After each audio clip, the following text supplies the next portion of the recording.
For sure. My lawyer, my beautiful, my beautiful black queen.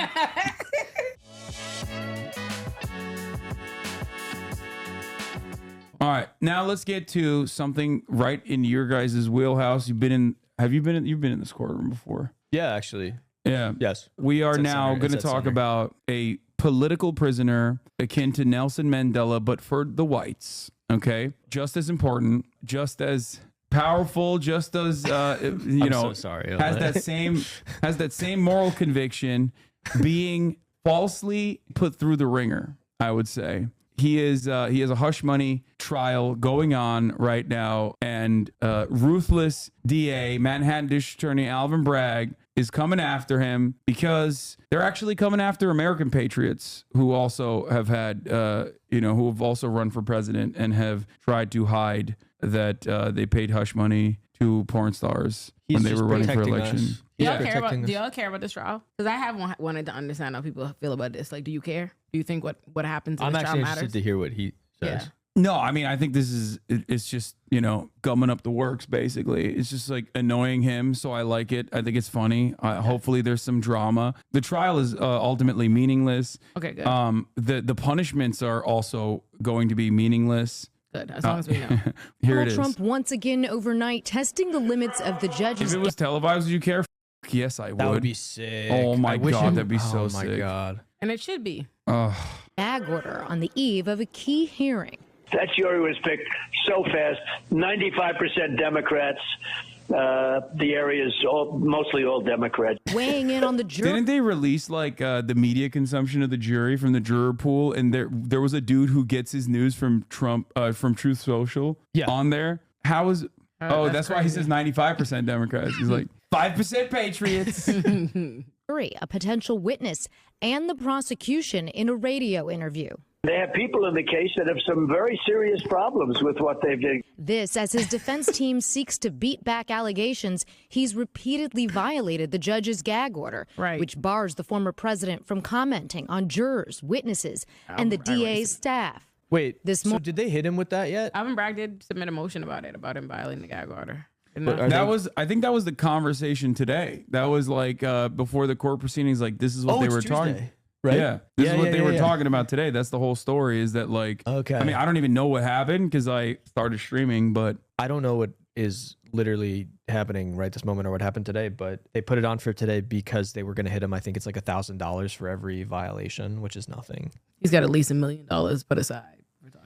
Oh, this person said he didn't just get his news from True Social. He said, because he's an investment banker, I read basically everything. I'm on Twitter. I follow True Social posts from Trump on Twitter. I do follow Michael Cohen, Mueller, She Wrote, and some more. Yeah, he's just a regular old lib. Okay. Still means that he's going on True Social, which in my opinion, if you're going on True Social, you're like insane. You are definitely a Trump guy.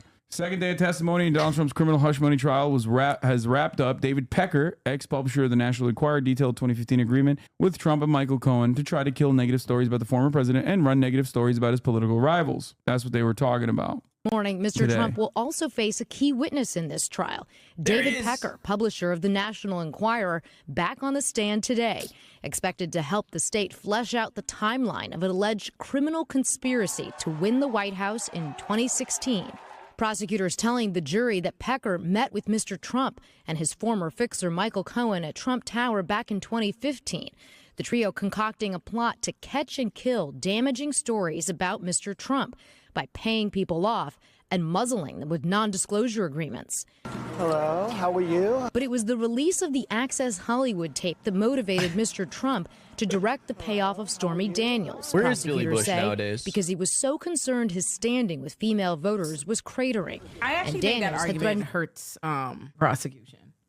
Like the tape, the Hollywood X-rated tape, right? Because they're making an argument. The way they're trying to make this misdemeanor a felony and make this have something to do with the election is that they're saying, oh, that he went to all of this trouble to hide the Stormy Daniels sex tape because it would have affected his reputation and how he would have performed in the 2016 election, and that he felt that way because of this tape. But that just, to me, the evidence of the Access Hollywood thing just proves that he had already had this reputation, that this kind of information was known about him prior to and during the time he was running, and that he still won.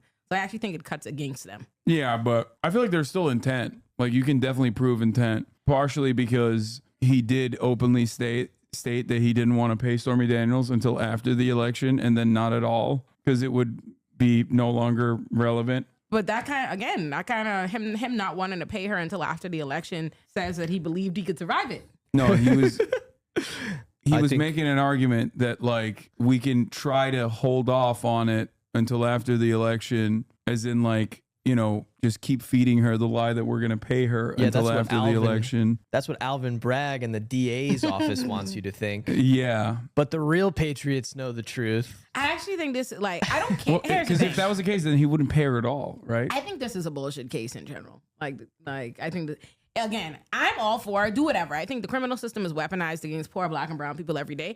So if you want to, you know, find a way to try and stick this guy where it hurts, although the fact alone that this like bullshit case of all the things Donald Trump has done is the only thing that they can like really pursue, this and a couple other things really shows the fact that the criminal system in and of itself is not designed to go after people like Donald Trump. So I don't care, but just in actuality, this is a stupid bullshit case. Oh no, I agree. I agree with everything you said. For sure. My lawyer, my beautiful black queen. I love her very much. Yeah, he should hire you. You guys should do some pro bono work for Trump. I would honestly kill it, but I would be disowned, rightfully so, by everybody in my life, and they should. I would never do that, but I would kill it. Like if I wanted to represent, oh my God, yeah. You know who would defend you? Eric Adams.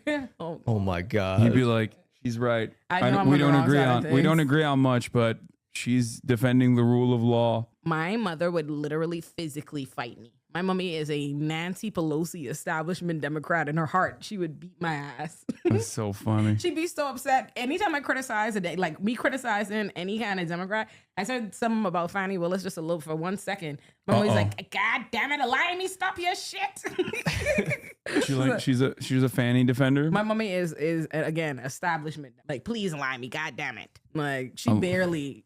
Like Hasan. Honestly, the best thing that could have ever happened was my mommy seeing like Eric Adams spin his back to me and like NYPD talking shit on Twitter. My mommy's, this is not a police act. And my mommy calling me like outraged, like this man should not be in a position of power. You see the sexist shit. I was like, I told you. When she saw the police harassing me, my mommy is the type to send me audio notes like, allow me, I'm not like you. I do not hate the police. She saw the police. She saw the police on Twitter. She called me like, allow me, you in the people country. The police could do anything to you. I was like, oh, so you know that now.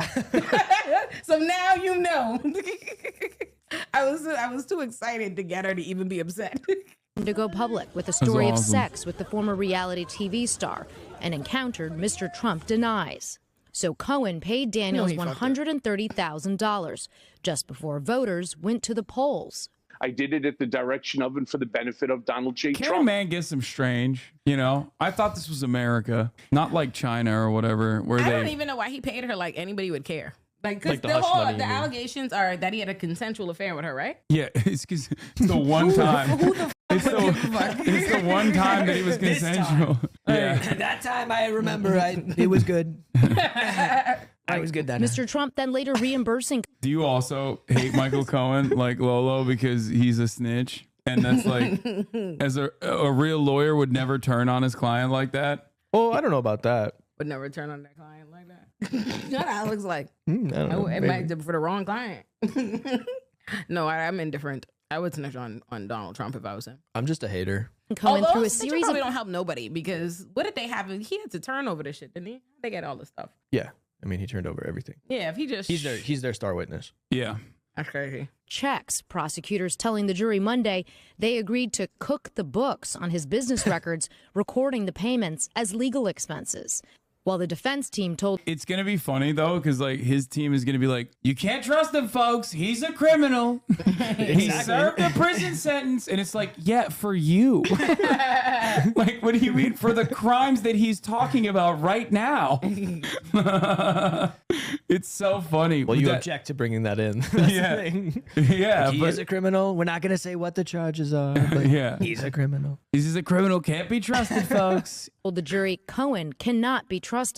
And the 34 counts are really just 34 pieces of paper. It's a case as to bookkeeping, which is a very minor thing. Now, back in court today, the judge will first take up these potential violations of the gag order. Prosecutors point to several that they say are intentional. He's like, I've done way worse crimes. I can't believe bookkeeping is what they got me on. That's exactly how Would you believe it? Judge to find Mr. Trump, and if he does it again, when like the asking for a more serious. The US criminal system does this, like they want to get somebody on something and they can't. They don't have anything, so they go do bullshit that they know doesn't matter. And again, that's not saying it in this case. This is an anomaly. The U.S. criminal system does not do this to rich, powerful white men. Yeah. So like that's fine. Do your thing. Not only is it an anomaly, but like he did. I mean, although the laws that he violated are, I feel like, not often prosecuted, especially because like you do have to be in a position of power to violate these laws anyway. Yeah, sure.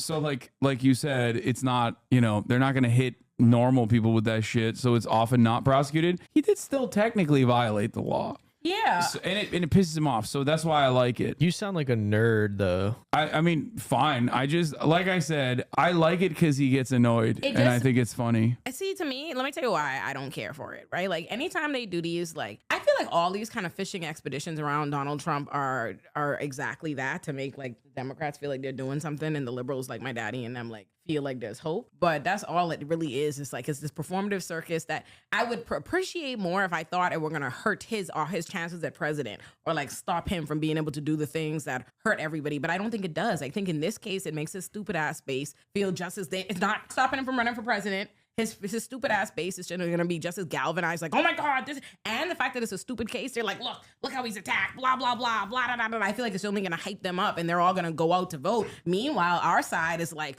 oh, f me, we have nobody. I have this election voting at all. So like, it's like, yeah, you're going to annoy him, but you might just annoy him into being president again. I don't know. I feel like there is one avenue of weakness for Donald Trump amongst like the formerly Republican Party voters. And that is that is the aesthetics. Like, he is not civil. A lot of those suburban conservatives did end up voting for Brandon.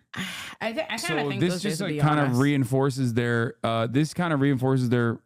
commitment. I think there was a point where there were a lot of like the old Mitt Romney Republicans that were like, Jesus Christ, this looks crazy. Like, I feel like there was that when they were like, I don't want to be associated with like these MAGA Republicans and blah, blah, blah, especially like the 2016 time and after that. But I think we've moved so far away from that the whole Republican Party has just kind of embraced crazy. Like, we got to be as right as possible, one band, one sound, beyond the foolishness. So it hasn't stopped the guy from still being who's going to be their nominee.